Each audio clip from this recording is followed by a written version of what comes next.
கமுதியில் ஸ்ரீ காமாட்சியம்மன் கோவில் வைகாசி பொங்கல் உற்சவ திருவிழாவை முன்னிட்டு உலக நன்மை வேண்டி 508 பெண்கள் கலந்து கொண்ட திருவிளக்கு பூஜை நடைபெற்றது.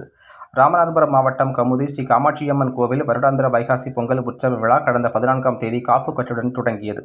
நாள்தோறும் ஸ்ரீ காமாட்சியம்மனுக்கு சிறப்பு அபிஷேகம், அலங்காரம், தீபாராதனை நடைபெற்று வருகிறது. இந்த நிலையில் உலக நன்மை வேண்டி 508 பெண்கள் கலந்து கொண்ட திருவிளக்கு பூஜை நடைபெற்றது. இதன் பின்னர் அம்பாளுக்கு சிறப்பு பூஜை மற்றும் அலங்காரம் செய்யப்பட்டு வழிபட்டனர். இதில் பல்வேறு கிராமங்களில் இருந்து ஏராளமான பக்தர்கள் கலந்து கொண்டனர்.